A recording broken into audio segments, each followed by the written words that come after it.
దివ్యవాణి TV ప్రేక్షకులందరికీ యేసు నామములో శుభాలు తెలియజేస్తూ నా స్వరం యేసు కోసమే అనే దివ్యవాకుకి మిమ్మల్ని అందరినీ ప్రేమతో ఆహ్వానిస్తూ ఉన్నాము.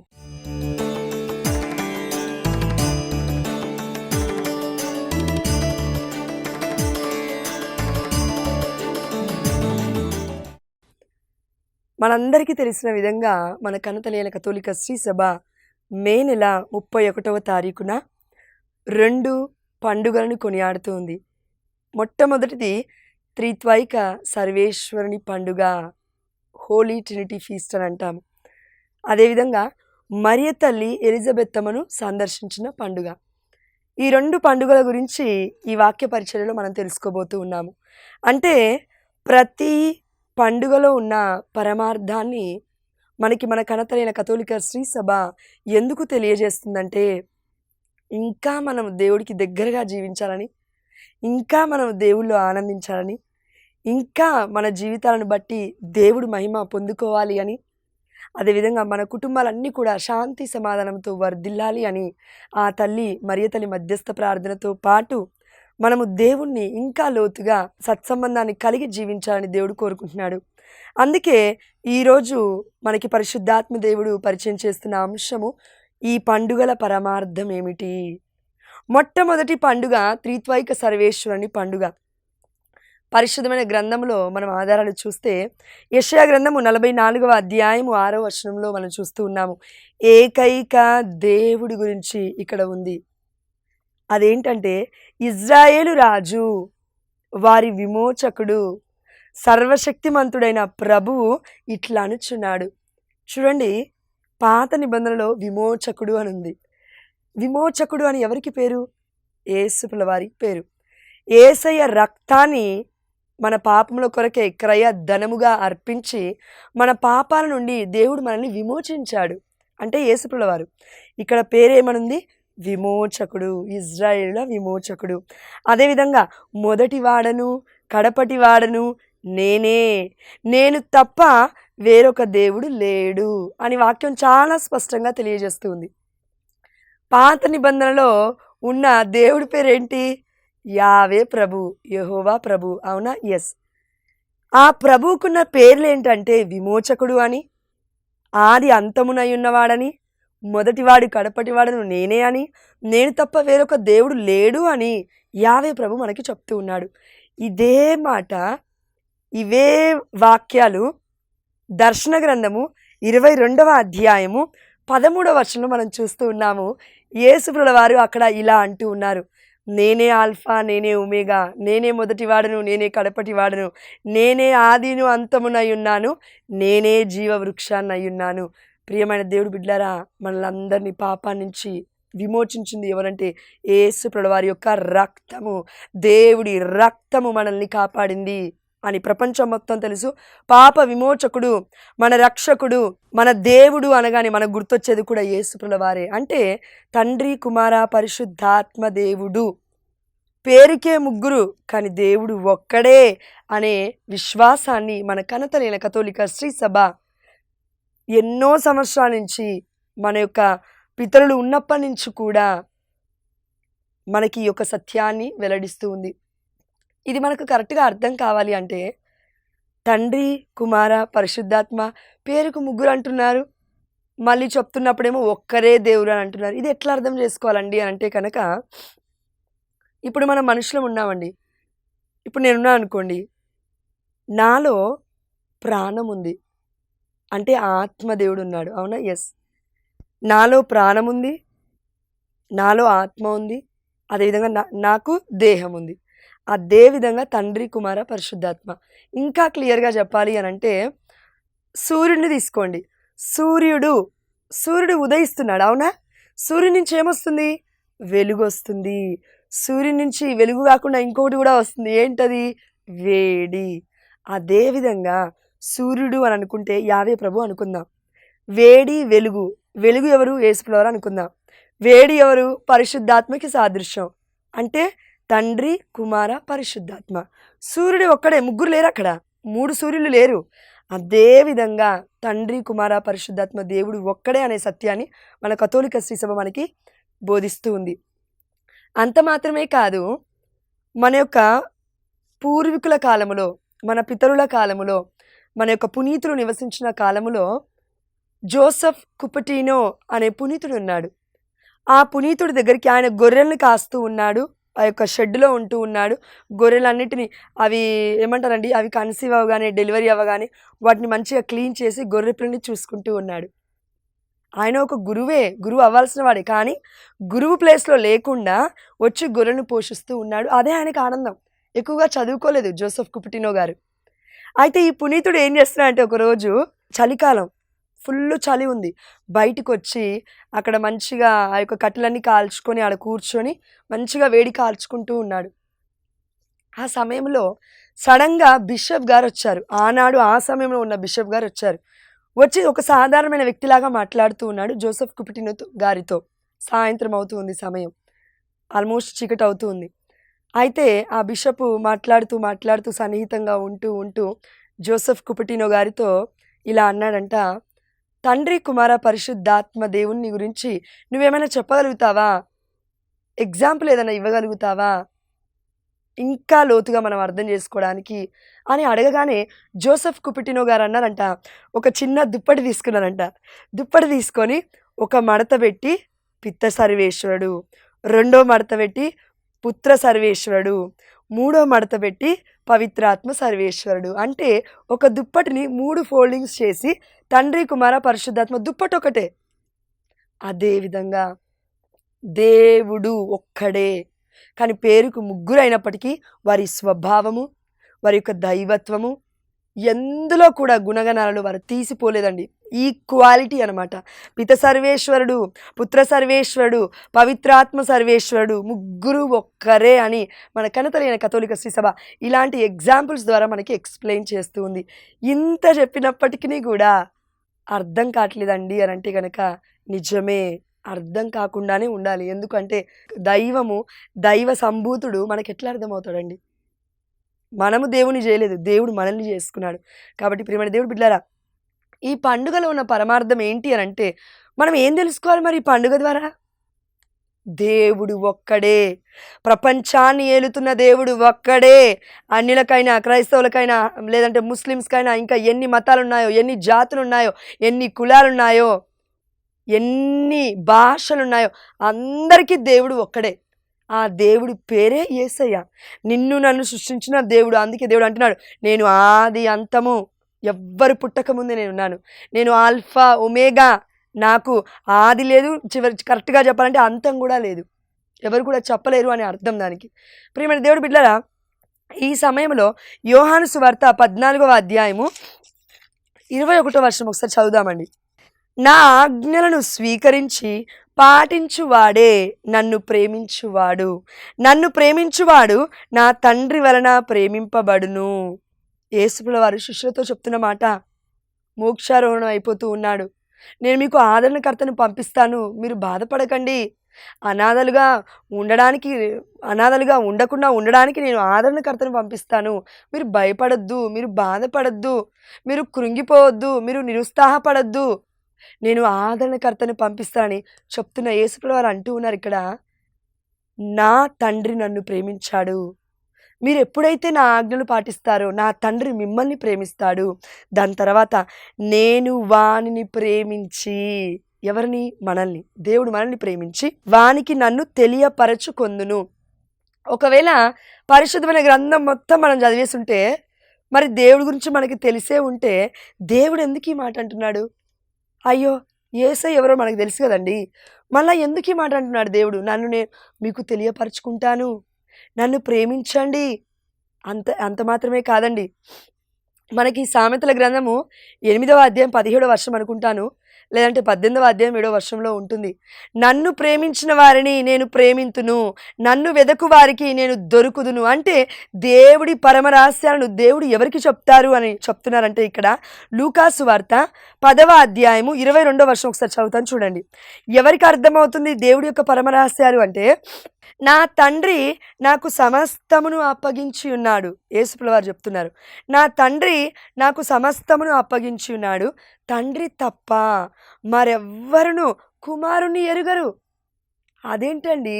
యావే ప్రభు మనకు తెలుసు. యేసుప్రభువారి వారి గురించి వాక్యాలున్నాయి మనకు తెలుసు. మరి అదేంటి యేసుప్రభువారు వారు మళ్ళీ ఈ మాట అంటున్నారు? తండ్రి తప్ప మరెవ్వరు కుమారుని ఎరుగరు. కుమారుడు తప్ప మరెవ్వరును తండ్రిని ఎరుగరు. ఇంత మాత్రమే కాదు, మరియు కుమారుడు ఎవరికి ఎరిగింప ఇష్టపడునో వారు మాత్రమే తండ్రిని తెలుసుకొందురు. ఆమేన్, హల్లెలూయా. ఇదండి ట్విస్ట్.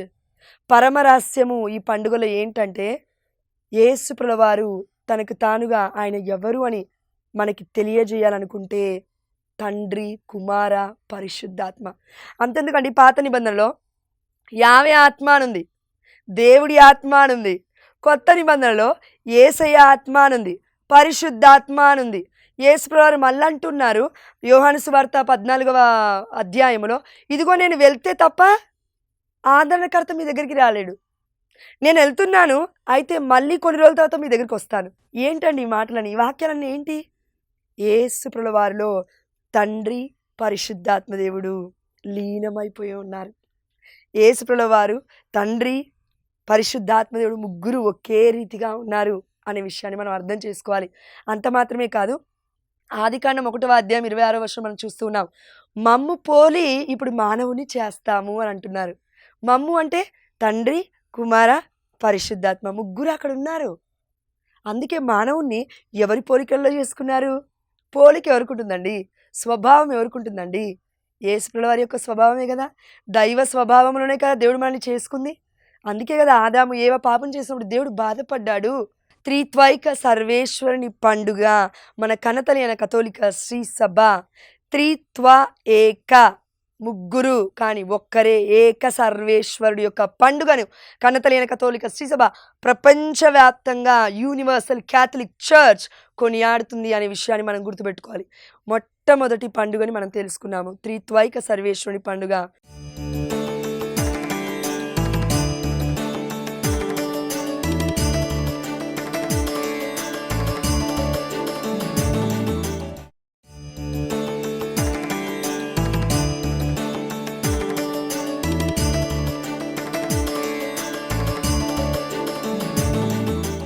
రెండో పండుగ ఏంటంటే మరియ తల్లి ఎలిజబెత్తమ్మను సందర్శించిన పండుగ. మొదటి పండుగ దేవుడు ఒక్కడే, ఆ దేవుడి పేరు యేసయ్య మాత్రమే. ప్రపంచం మొత్తానికి మనం ప్రకటించాల్సింది కూడా ఏంటంటే ఇదే విశ్వాసం, దేవుడు ఒక్కడే అని. దేవుడు మనకి ఎందుకు చెప్తున్నాడు? సూర్యుడు దేవుడు కాదు, చంద్రుడు దేవుడు కాదు, సృష్టి దేవుడు కాదు, చెట్లు పుట్టలు దేవుళ్ళు కాదు, నల్లదారాలు తెల్లదారాలు దేవుళ్ళు కాదు, లేదంటే గుమ్మడికాయలు ఇంకేదో కడతారు కదండి గడపలకి చాలామంది, అవి దేవుళ్ళు కాదు, మిర్చీలు నిమ్మకాయలు ఇవన్నీ దేవుళ్ళు కాదు, మనుషులు కూడా దేవుళ్ళు కాదు. కానీ దేవుడి రూపురేఖలలో దేవుడు మనల్ని చేసుకున్నాడు. అందుకే దేవుడు ఒక్కడే అనే సత్యాన్ని ప్రపంచం మొత్తము దేవుడు ప్రకటించాలి అనుకుంటున్నాడు మన ద్వారా. అందుకే ఈ పరమ సత్యాన్ని మనకు చెప్తున్నాడు. ఇది మొదటి పండుగ. రెండో పండుగ ఏమని చెప్పుకున్నాము? మరియ తల్లి ఎలిజబెత్తమ్మను సందర్శించిన పండుగ. పితా పుత్ర పరిశుద్ధాత్మ దేవుడి యొక్క పండుగకి మరియ తల్లి ఎలిజబెత్తమ్మను సందర్శించిన పండుగకి ఏమైనా కనెక్షన్ ఉందా, ఏమైనా సంబంధం ఉందా అని ఆలోచిస్తే లూకాసు వార్త 1వ అధ్యాయము 35వ వచనం ఒకసారి మనం ధ్యానిద్దాం. అందుకు ఆ దూత, ఎవరు ఇక్కడ దూత ఎవరు? గాబ్రియేలు దూత. పవిత్రాత్మ నీపై వేంచేయును, సర్వోన్నతుని శక్తి నిన్ను ఆవరించును, పవిత్ర శిశువుకు అంటే దేవుడి కుమారుడికి నీవు జన్మనిస్తావు అని దూత అమ్మ మరియ తల్లితో మాట్లాడుతూ ఉంది. ప్రియమైన దేవుడి బిడ్డలారా, ఇక్కడ తండ్రి ఎవరు? సర్వోన్నతుని శక్తి నిన్ను ఆవరించును. దేవుడి శక్తి అంటే యావే ప్రభు శక్తి అని అర్థం. పవిత్రాత్మ నీపై వేంచేయును, మూడో వ్యక్తి అయిన పరిశుద్ధాత్మ దేవుడు. అమ్మ మరియ తల్లి ఎవరికి జన్మనిస్తుంది? పవిత్ర శిశువుకి, దేవుడి కుమారుడికి నీవు జన్మనిస్తావు. అంటే ముగ్గురు ఇక్కడ ఉన్నారు, తండ్రి ఉన్నాడు, కుమారుడు ఉన్నాడు, పవిత్రాత్మ దేవుడు ఉన్నాడు. అయితే ఇప్పుడు దేవుడి యొక్క సన్నిధితో మరియ తల్లి దివ్యమైన మందసముగా కదిలి ఎలిజబెత్తమ్మను దర్శించడానికి వెళ్తుంది. ఎక్కడ చూసాము? లూకాసు వార్త 1వ అధ్యాయం 39వ వచనంలో ఆ రోజులలో మరియమ్మ యూదా సీమలో పర్వత ప్రాంతము గల పట్టణమునకు త్వరితముగా ప్రయాణమైపోయెను. ఆమె జకర్యా ఇంటిలో ప్రవేశించి ఎలిజబెత్తమ్మకు వందన వచనములు పలికెను. ఆమేన్, హల్లెలూయా. ప్రియమైన దేవుడి బిడ్డలారా, వందన వచనములు అంటే శుభవచనములు. ఈ రోజుల్లో మనం చాలామంది ఇండ్లకి వెళ్తూ ఉంటాం కదండి, చుట్టాల ఇంట్లో కానీ స్నేహితుల ఇంట్లో కానీ వెళ్తున్నప్పుడు వాళ్ళు కొంచెం బాగుపడితే ఓర్వలేం, మనకన్నా కొంచెం మంచిగా ఉంటే ఓర్వలేం. ఒకవేళ ఒకరికి కారుండి వాళ్ళకి 2 కార్లుంటే ఓర్వలేరు. వీళ్ళకి ఒకటే ఇల్లుండి వాళ్ళకి 2 ఇండ్లుంటే ఓర్వలేరు. వీళ్ళకి ఒకే ఎకరం భూమి ఉండి వాళ్ళకి 10 ఎకరాల భూమి ఉంటే ఓర్వలేరు. అంటే మరియ తల్లి అదంతా చూడట్లేదు. దేవుడి యొక్క దివ్యమందసమైన ఆ తల్లి దేవుడి సన్నిధిని మోసుకొని వెళ్తూ పరిశుద్ధమైన శుభవచనములు, దైవ వాక్కులు పలుకుతుంది, ఆశీర్వాద పలుకులు పలుకుతుంది. ఈ రోజులలో మనలో ఎంతమందిమి వారి ఇంటికి వెళ్ళగానే దేవుడు మిమ్మల్ని దీవించునుగాక, సమృద్ధిగా ఆశీర్వదించునుగాక, లేదంటే బాగున్నారా అమ్మా, బాగుండాలి మీరు అని మనలో ఎంతమంది చెప్తున్నాం హృదయపూర్వకంగా అండి, బయట నోటి మాటలు కాదు. మరియ తల్లి హృదయ అంతరంగము నుండి దేవుని స్తుతించగలిగింది కాబట్టి దేవుడు మనుషుడి యొక్క మానవ పాత్ర అయిన మరియ తల్లి గర్భంలో పుట్టుట ఎంత ఉన్నతమైన విషయం, ఎంత అమూల్యమైన విషయం, ఎంత ఆశీర్వదింపబడిన విషయం అండి. ఈ రోజుల్లో ఎంతోమంది భార్యాభర్తలు చూస్తూ ఉన్నాం, పెళ్లి చేసుకున్న తర్వాత సంవత్సరాలు ప్రార్థన చేసినా కూడా పిల్లలు పుట్టట్లేరని ఎన్నెన్నో హాస్పిటల్ తిరుగుతూ ఉన్నారు. కానీ మరియ తల్లి జోజప్ప గారితో సంబంధం లేకుండానే దేవుడి యొక్క పరిశుద్ధాత్మ కృప వల్ల ఆ తల్లి గర్భాన్ని పొందుకొని దేవుడి కుమారుడికి జన్మనిస్తుంది. ప్రియమైన దేవుడు బిడ్డలారా, ఆ తల్లిలో ఉన్న గొప్పతనం ఏంటంటే, నా హృదయము ప్రభుని స్తుతించుచున్నది, నా రక్షకుడగు దేవుని అందు నా ఆత్మ ఆనందించుచున్నది. చూడండి, ఎలిజబెత్తమ్మ ఒక మాట అన్నారు ఇక్కడ, ప్రభు పలికిన వాక్కులు నెరవేరునని విశ్వసించిన నీవు ఎంత ధన్యురాలవమ్మా అని ఒక మాట అనగానే మరియ తల్లి విశ్వసించింది. నాకు దేవుడు తన కుమారుని ఇచ్చేశాడని నమ్మింది. ఇంకా చూడలేదు, టెస్టింగ్కి వెళ్ళలేదు, పరీక్షలకు వెళ్ళలేదు, గర్భఫలం పొందుకుందనే నిర్ధారణ కూడా రాలేదు. అయినప్పటికీ నా హృదయం ప్రభుని స్తుతించుచున్నది, నా రక్షకుడగు దేవుని యందు నా ఆత్మ ఆనందించుచున్నది. ఎందుకంటే ఈ దీనురాలి దీనావస్థను దేవుడు కటాక్షించాడు. ఇక నుండి తరతరముల వారందరూ కూడా నన్ను ధన్యురాలని పిలిచెదరు. ఆమేన్, హల్లెలూయా. ప్రియమైన దేవుడు బిడ్డలారా, అబ్రహాము కాలంలో మనం చూస్తే ఇప్పుడు కూడా విశ్వాసుల తండ్రి ఎవరు అని అంటే టపిక్కిమని చెప్తాం మనం అందరం, ఎవరని? అబ్రహాము అని, అవునా? ఎస్. మరి అబ్రహాము గారు ఆ జనరేషన్ నుంచి ఈ జనరేషన్ వరకు విశ్వాసులందరికీ తండ్రి. దేవుడిచ్చిన కృప, దేవుడిచ్చిన నిబంధనలో ఆయన ఉన్నాడు కాబట్టి ఆ యొక్క పేరు ఆయనకు వచ్చింది, అబ్రహాము గారికి, ప్రవక్తకి. మరి మరియ తల్లికి ఉన్న పేరేంటి, టైటిల్ ఏంటంటే దేవుడి తల్లి. దేవుడి తల్లి, లూకాసు వార్త 1:43. అంత మాత్రమే కాదు, తరతరముల వారు నిన్ను ధన్యురాలని పిలుస్తారు. మరియ తల్లి స్తోత్ర గీతం పాడింది. అయితే పరిశుద్ధమైన గ్రంథం ఎలా లిఖింపబడింది? పరిశుద్ధాత్మ ప్రేరణ చేత రాయబడి ఉంది. మనుషులు రాశారు, కానీ పరిశుద్ధాత్మ ప్రేరణ ద్వారా లూకాసు వార్తలో ఉంది. అంటే పరిశుద్ధాత్మ దేవుడు అమ్మ మరియ తల్లికి చెప్తున్న మాట ఏంటంటే, నిన్ను తరతరముల వారు ధన్యురాలని పిలుస్తారమ్మా. ఏ తరము? అబ్రహాం ఉన్న తరం కాదు, అబ్రహాం కంటే ముందున్న తరం, నోవా కాలంలో ఉన్న తరం, ఆదాము ఏవ కాలంలో ఉన్న తరం, అబ్రహాము ఉన్న తరంలో ఉన్న తరం, అబ్రహాము తర్వాత ఈసాకు తరం, ఈసాకు తర్వాత యాకోబు తరం, యాకోబు తర్వాత ఏసావు తరం, ఏసావు తర్వాత మోషే తరం. ఇంకా ఎన్ని ప్రవక్తల తరాలు ఉన్నాయో అన్ని ప్రవక్తల తరాలు మొత్తం ఇప్పటి వరకు. ఇప్పుడు మనం చచ్చిపోతాం, మళ్ళీ మన యొక్క జనరేషన్, వేరే జనరేషన్ పుడుతుంది కదా, మనకి పిల్లలు పుడతారు కదా, ఆ తరం. అంటే పుట్టేటోళ్ళు పుడుతున్నారు, చచ్చిపోయేటోళ్ళు చచ్చిపోతున్నారు. అన్ని తరాలకు మరియ తల్లి ఎవరంట? తరతరముల వారు నిన్ను ధన్యురాలని పిలిచెదరు. ఆమేన్, హల్లెలూయా. అబ్రహాం గారు కేవలము విశ్వాసుల తండ్రి అని ప్రపంచం పలుకుతుంది, కానీ మరియ తల్లిని అలా అంటలేదు. ప్రపంచం మొత్తానికి మరియ తల్లి తల్లి, ఎందుకంటే దేవుడికి జన్మనిచ్చింది కాబట్టి. అందుకే మనం మరియ తల్లిని ఒక టైటిల్తో పేరు పెట్టి పిలుస్తుంటాం కదండి, మరియ తల్లి, మదర్ ఆఫ్ చర్చ్. అంటే కథోలిక శ్రీసభకి తల్లి, ప్రపంచవ్యాప్తంగా ఉన్న శ్రీసభకి తల్లి అని మొన్ననే మనం పండుగ కూడా కొనియాడి ఉన్నాం. కాబట్టి ప్రియమైన దేవుడు బిడ్డలారా, త్రిత్వైక సర్వేశ్వరుని పండుగలో ఉన్న పరమార్థం, మరియ తల్లి ఎలిజబెత్తమ్మను సందర్శించిన పండుగలో ఉన్న పరమార్థం ఏంటంటే తండ్రి, కుమార, పరిశుద్ధాత్మ ఈ యొక్క దైవ సన్నిధి ఏ బిడ్డలైతే కలిగి జీవిస్తారో వారికి తప్పకుండా దేవుడి కృప అత్యధికముగా ఉంటుంది. తరముల వారు ధన్యులని మరియ తల్లి మాత్రమే కాదండి, మనము కూడా ధన్యులమే. అండి. దేవుడు మనకి ధన్యులం అనే పేరు ఇచ్చారు తెలుసా? ఎక్కడండి అని అంటున్నారా? కీర్తన గ్రంథము 2వ అధ్యాయము 6వ అధ్యాయంలో మనం చూస్తున్నాము 12వ వర్షం దగ్గర, దేవుణ్ణి ఆశ్రయించువారు ధన్యులు, ఆమేన్, హల్లెలూయా. దేవుణ్ణి ప్రేమించువారు ధన్యులు, ఆమేన్, హల్లెలూయా. అంత మాత్రమే కాదు, మత్తయి సువార్త 5వ అధ్యాయం 3వ వర్షం నుండి దీనాత్ములు ధన్యులు, ఆమేన్, హల్లెలూయా. శోకార్తులు ధన్యులు, వినమ్రులు ధన్యులు, నీతి నిమిత్తము ఆకలి దప్పుకులుగా వారు ధన్యులు, దయామయులు ధన్యులు, హృదయ శుద్ధి కలవారు ధన్యులు, శాంతి స్థాపకులు ధన్యులు, ధర్మార్థము హింసితులు ధన్యులు. చివరిగా ఒక మాట అండి, నీతి నిమిత్తము అవమానింపబడినప్పుడు, హింసకి గురైనప్పుడు, దేవుడి చిత్త ప్రకారం జీవిస్తూ కూడా అనేక మంది ముందు అపహేళన చేయబడినప్పుడు వారు ధన్యులు. ఓన్లీ మన కథోలిక శ్రీ సభ మాత్రమే ఈ సత్యాన్ని బోధిస్తుంది. ప్రపంచంలో వేల వర్గాలు ఉన్నాయి కదండి, ప్రొటెస్టెంట్స్ వర్గాలు ఉన్నాయి కదా. ఎక్కడికి వెళ్ళినా మీరు చూడండి, ఇదిగో గర్భఫలం లేదా, అమ్మో అయితే శాపం ఉంది. అవునా? అయితే జకరియా ఎలిజబెత్ అమ్మ గారికి శాపముండి పిల్లలు పుట్టలేదా? దేవుడి చిత్తం. అదేవిధంగా అబ్రహాముకి సారాకి దేవుడి చిత్తం లేటుగా పుట్టడం. ప్రియమైన దేవుడి బిడ్డలారా, కానీ ఈ రోజుల్లో ప్రపంచం ఎలా నడుస్తుంది తెలుసా అండి? అంతా ఆశీర్వాదం, దీవెన, కళ్ళకు కనబడే ఆశీర్వాదం కావాలంట. ఏంటి ఆ ఆశీర్వాదం?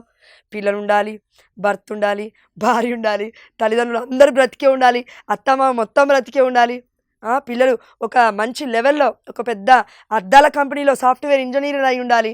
పరిచయం కాదంట, అద్దాల కంపెనీలో జాబులు చేయాలి, బిజినెస్ ఉండాలి, పెద్ద పెద్ద పనులు చేయాలి. ఈ ఆలోచనలు మొత్తము కూడా 24 గంటలు ఆర్థిక సమస్యలు లేకుండా జీవిస్తే దేవుడు గొప్పగా దీవిస్తున్నాడండి. ఆర్థిక సమస్యలు ఉంటే దేవుడు దీవిస్తున్నట్లు కాదండి. రోగాలుంటే దేవుడు దీవించినట్లు కాదండి. రోగాలకి స్వస్థత ఉండాలండి. అందుకే రండండి, మేము మీ అందరికీ అద్భుతాన్ని చేసి చూపిస్తామని వర్గాలు పిలుస్తూ ఉన్నాయి. అద్భుతం అక్కడ లేదు. దివ్య సప్రసాదనాథుడు అంటే యేసు ప్రభువు వారిలోనే అద్భుతం ఉంది. ఆ దేవుణ్ణి మనం పొందుకొని మనం జీవించాలంటే తండ్రి, కుమార, పరిశుద్ధాత్మ ముగ్గురు ఏకరీతిగా మనలోకి వచ్చి నివసిస్తూ ఉన్నారు దివ్య సప్రసాదనాథుడి రూపంలో. దేవుని రక్తము, దేవుని దేహము మనలో ఐక్యమవుతుంది. అందుకే యేసు ప్రభువు వారు ఒక మాట అంటున్నారు, నేను నా తండ్రిలో నేను ఎలా అయితే ఉన్నానో, నా తండ్రి నాలో ఎలా అయితే ఉన్నారో మీరు మాలో ఉంటారు అని మనకి యోహాను సువార్త 14వ అధ్యాయంలో సెలవిస్తుంది. ప్రియమైన దేవుడి బిడ్డలారా, ఈ లోకంలో ఆశీర్వాదము ఒకవేళ మనకి అద్భుతం అనుకుంటే పునీతులందరూ హెబ్రీయులకు రాసిన లేఖలు మనం చూస్తున్నాము, మధ్యలోకి కోయబడి చంపవేయబడ్డారు. ఎంతోమంది స్త్రీలు, మఠకన్యా స్త్రీలు, ఇప్పుడు చూడండి ఒడిస్సా కానీ ఇంకా ఉత్తరప్రదేశ్ కానీ అక్కడ చూడండి హింసించి చంపేస్తున్నారు. వారందరి పునీతులు అవుతూ ఉన్నారు. ప్రియమైన దేవుడు బిడ్డలారా, పునీతత్వంలో ఉండాలని దేవుడు కోరుకుంటుంటే అద్భుతాలలో ఉండాలని వర్గాలు చెప్తున్నాయి. కథోలిక శ్రీ సభ అద్భుతం, దేవుడి యొక్క సన్నిధి. కాబట్టి మనమందరము కూడా ఈ లోక ఆలోచనలు, అద్భుతాలు ఆశీర్వాదాన్ని కాకుండా నిజమైన అద్భుతమైన ఆ దేవుడి యొక్క సన్నిధిని మరియ తల్లి వలె మనమును తండ్రి, కుమార, పరిశుద్ధాత్మ దేవుణ్ణి మోస్తున్న దివ్యమైన మందసాలుగా మనం మారాలి. అంటే దివ్య సప్రసాదనాథుని ప్రతిరోజు లోకుంటూ యోగ్యకరముగా స్వీకరిస్తూ, అదేవిధంగా పునీతుల యొక్క మధ్యస్థ ప్రార్థన ద్వారా మనం జీవించగలిగితే దేవుడు ఎంతో ఆనందపడతాడు. దేవుడికి మహిమ కలుగుతుంది మన జీవితాల ద్వారా. వ్యాధి కూడా దేవుడికి మహిమే. మనం పరిశుద్ధంగా జీవించి 7 దివ్య సంస్కారాలను మనం ఉపయోగించుకుంటూ దేవుళ్ళు ఐక్యమవుతూ మమేకమవుతూ మనం జీవించగలిగితే మనము ధన్యులమే. మరియ తల్లి మాత్రమే కాదు, మనమును ధన్యులమే అవుతాం. కానీ ఆ తల్లికి పాపమే లేదు, మనలో పాపం ఉంది. అది మనం ఒప్పుకుంటూ దేవుడికి దగ్గరగా జీవించాలని దేవుడు కోరుకుంటున్నాడు. కాబట్టి మనకిని మన కుటుంబ సభ్యులందరికీ త్రిత్వైక సర్వేశ్వరుని పండుగ శుభాకాంక్షలు. అదేవిధంగా మరియ తల్లి ఎలిజబెత్తమ్మను సందర్శించిన పండుగ శుభాకాంక్షలు తెలియజేస్తూ మనమును దేవుడి సన్నిధిని పొందుకున్నాము. కాబట్టి ఆ యొక్క సన్నిధిలో ఉన్న ఆశీర్వాద వచనాలు ఎదుటివారితో కూడా పంచుకోవాలని దేవాదేవుడు కోరుకుంటున్నాడు. అమ్మ మరియ తల్లి మధ్యస్థ ప్రార్థన ద్వారా ఆ దేవాతి దేవుడు మనలందరినీ కూడా 30దింతలుగా 60దింతలుగా 100ింతలుగా యేసు నామములో దీవించునుగాక. ఆమేన్. హల్లెలూయా. పితా పుత్ర పవిత్ర ఆత్మ నామమున ఆమేన్.